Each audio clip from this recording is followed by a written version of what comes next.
తెలంగాణ మలిదశ ఉద్యమానికి శ్రీకాంతాచారి ఇప్పుడు ఆర్టీసీని ప్రభుత్వంలో విలీనం చేయడానికి కోల శంకర్ గౌడ్, నర్సంపేట్ డిపో, వరంగల్ జిల్లా. రేవంత్ రెడ్డి, కేసీఆర్ ఇంకెంతమంది ఈ తెలంగాణ గడ్డ మీద ఉద్యమాలు చేస్తూ చచ్చిపోవాలి? తెలంగాణ ఎందుకోసం తెచ్చుకున్నాం? అసలు మీరు ఎందుకు మేనిఫెస్టోలో 2023 మేనిఫెస్టోలో ఆర్టీసీని ప్రభుత్వంలో విలీనం చేస్తా అని ఎందుకు పెట్టిల్లు? చెప్పినప్పుడు అమలు ఎందుకు చేస్తలేరు? మీరు కార్మికుల ప్రాణాలతో ఎందుకు చెలగాటం? ఎంత హంగామా!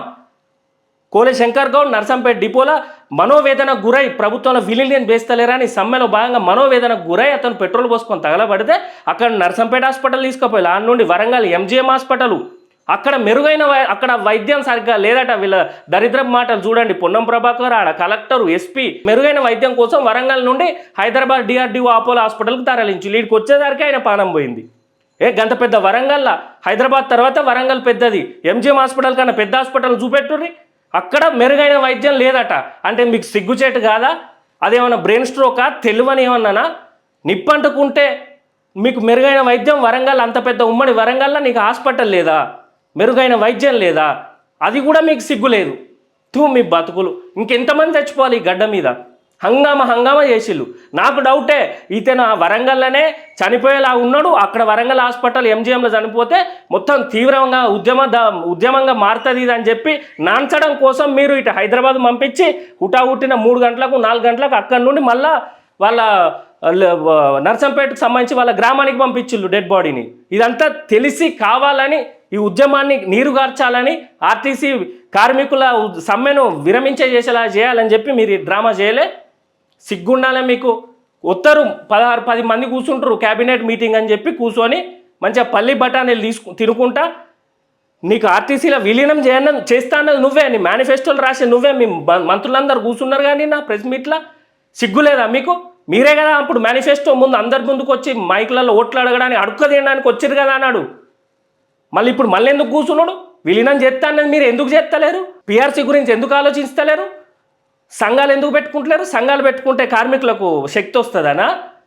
సంఘాలు పెట్టుకున్నా పెట్టుకోకపోయినా తెలంగాణలో ఉద్యమ గడ్డ ఇది. మీకు తెలుసు, మాకు తెలుసు, అందరికీ తెలుసు. ఇప్పుడు చూడు, వరంగల్ జిల్లా నర్సంపేట్ డిపో కోల శంకర్ గౌడ్ ఆర్టీసీ డ్రైవర్ అమరత్వానికి ఆత్మశాంతి కోసమైనా మీరు ప్రభుత్వంలో ఆర్టీసీని విలీనం చేయాల్సిందే. లేదా ఏ కార్మికుడు కోడు మొత్తం రాష్ట్రం అంతా స్తంభించిపోతుంది. అరే రోజు 34 లక్షల మంది తెలంగాణ ప్రజలు ఆర్టీసీ సౌకర్యాలు పొంది వాళ్ళు సౌకర్యంగా ప్రయాణం చేస్తుంటే వాళ్ళ కోసం పనిచేసే కేవలం 40,000 మంది కోసం మీరు ఇంత హంగామానా? వాళ్ళ గవర్నమెంట్లో విలీనం చేస్తే ఆస్తులు కరుగుతానయా? మీరు తినే కమిషన్లు, ఒక్క సంవత్సరం తినే కమిషన్లు పక్క పెడితే వాళ్ళకి 10 సంవత్సరాల శాలరీలు ఇవ్వచ్చు 40,000 మందికి. మీ దోపిడీ బంద్ చేయాలి. ప్రజల కోసం కష్టపడి ఎండల ఎండుకుంటా, వడదెబ్బ తినుకుంటా, వానల సలిలా వణుక్కుంటా, తడుచుకుంటా ఆర్టీసీ కండక్టరు, డ్రైవరు, కార్మికులు కష్టపడతా అంటే వేరే వాళ్ళ కోసం కష్టపడతారా? వాళ్ళకి ఏమైనా సపరేట్ కంపెనీలు ఉన్నాయా? ప్రజల కోసం కష్టపడి మీ ప్రభుత్వానికి మళ్ళీ మహిళా స్కీమ్ ఒకటి మీరు పెట్టిన మహిళల స్కీమ్ కోసం వాళ్ళు ఇంకా కష్టపడి మీకోసం, ప్రభుత్వం కోసం, ప్రజల కోసం పనిచేస్తా అంటే వాళ్ళని ఇట్లా చావులకు కారణం అవుతారా? మీరు చచ్చిపోతా అంటే చూసుకుంటూ ఉంటారా? ముమ్మాటికి విద్యార్థుల రాజకీయ పార్టీ తరఫున చెప్తున్నాం, వాళ్ళను ప్రభుత్వంలో విలీనం చేయాలి, వాళ్లకు సంఘాలు పెట్టుకోవడానికి అవకాశం కల్పించాలి, అది హక్కు. అది గుర్తుపెట్టుకోవాలి. రేవంత్ రెడ్డి, కేసీఆర్ మొత్తం సర్వం చేసింది దీనికి కేసీఆరే కారణం. పోయినసారి కూడా ఎంతోమంది చచ్చిపోయారు 54-50 రోజుల సమ్మె చేసినప్పుడు. అది చూసి ఇప్పుడు రేవంత్ రెడ్డి చేయని సమ్మె ఎన్ని రోజులు చేస్తారో చేయని, మళ్ళీ వాళ్ళకి పెళ్ళం పిల్లలు ఉంటారు, ఇంటికి రాయిలు ఉంటాయి, ఏదో రోజు 10 రోజులు 15 రోజులు చేసి వస్తారనుకుంటాను. అట్లా కాదు ఈ తెలంగాణ గడ్డ ఇది. రేవంత్ రెడ్డి, కేసీఆర్ లాగా తప్పుడు ఆలోచన చేస్తే సేమ్ ఆర్టీసీ కార్మికులందరూ కాంగ్రెస్ కోటేజీలు 2023లో మొత్తుకున్నా కూడా, మీకు వేయొద్దని మొత్తుకున్నా కూడా వారి మీద కోపంతో నీకేసిళ్ళు, కేసీఆర్ మీద కోపంతో నిరుద్యోగులు అట్లే వేసిర్రు. మళ్ళీ ఇప్పుడు అదే బతుకులు. మీరు ఒకరిని చూసాను ఒకరిని నేర్చుకోకపోతే, మీకు సిగ్గు శరం లేకపోతే మిమ్మల్ని ఎవడు మార్చుతాడు?